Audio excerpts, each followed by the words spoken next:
I've been on for a long time, and I've been through a lot of stuff, and I've been shot, fights. I can honestly tell you that first Saturday is probably the scariest I've ever been, because normally when police get there, we take control. That Saturday, there was no control. Despite, I don't want to get into the politics of it, but we were getting bottles thrown at us. We were getting rocks thrown at us. We was getting all kinds of stuff thrown at us. And the scary thing is, the reason why I really can't control it is because they're mixed in with people who are doing the right thing. So it was hard to really take control of that situation. Yeah, I can honestly say, for me, being a police officer for 32, 33 years, been through a lot of stuff, that's probably the scariest I've been through. And I think part of the problem now is that people want their pain acknowledged. You know, the black community is going through this over and over and over again, and if as officers, black or white, we continue to say, oh, get over it, that was in the past, you know, it's not that big of a deal, that adds to the pain. When I was out there looking at those kids protesting, I'm like, they're in pain, and they need somebody to harness that pain and direct them to solutions. I'd rather we work on solutions at this point. What can we do beyond unrealistic demands? What can we give our community so that we can start to heal? What can we do for officers so officers can start to heal, black and white? Because no officer thinks the same. You got 3 black officers up here and a sergeant. We probably all, based on whatever our life experience is, we see it differently. And we're not all going to have the same answers to any question you ask us. When Rodney King died, it felt similar to this. And the difference back then and now with Rodney King is, I was arguing with officers, mainly white officers, about how wrong that was, and they thought they said, well, what happened before? They was making excuses. Today, Minnesota, nobody agrees with what that happened. And I can't think of one officer, black, white, or anybody, that agrees with that, what happened. So, you know, it kind of hurts me that the public thinks that's how all officers think that's okay, and we're trying to make excuses. No, you see most of the bad instances that you guys see on TV, we don't agree with it. We don't agree with it. And, I know this officer takes guns and stuff off the street. Many encounters, I don't think the public knows how many encounters we have where we actually take guns, knives, and stuff off the street, and no incident occurs. You know, people will say, hey, you should de-escalate. Officers are de-escalating. I mean, I watch a homicide and CERT team, officers are de-escalating all the time. I mean, the shootings that you see happen, that's a failure. That's when de-escalate did not work.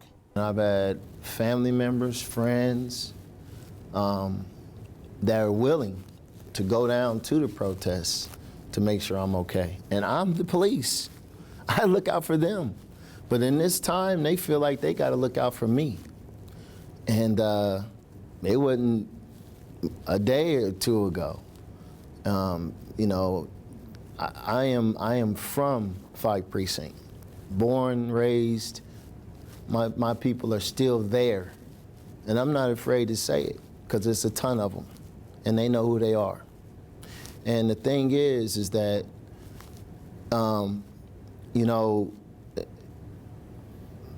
they know what I've been through. They know what's been going on. They see the lives, they see the news and everything, and they ask me a lot, you know, how am I feeling? And like I always tell them, you gotta have this job, when you took it, you gotta have a thick skin. And I had moments when I've been, you know, in certain situations where I was called certain things or whatever, but it hasn't been to this dynamic of 20-something, 26 days straight, hours, 12 hours, some of them 12-hour days of it. And, you know, oftentimes, you know, you got to sit back and say, hey, you know, you got to eat that. You got to be tough enough to bear it. Is it tough? Yes, because you know the sediment. And amongst any cultural, white, black, or indifferent, there are certain things you can do, say to each other, that resonates a little bit deeper, whether you say it or it's just a look. And that's kind of what's making it tough right now. But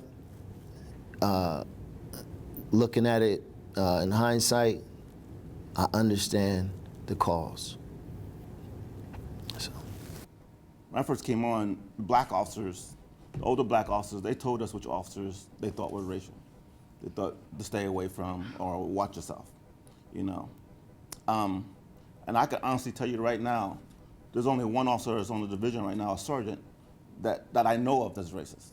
Like these guys may know more than I do, but right now, only one in the division tried to do something about that, and he got his job back.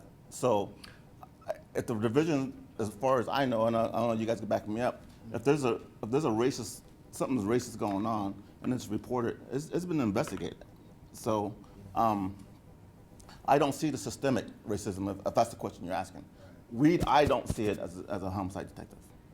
And when you're out there, you're basically defenseless.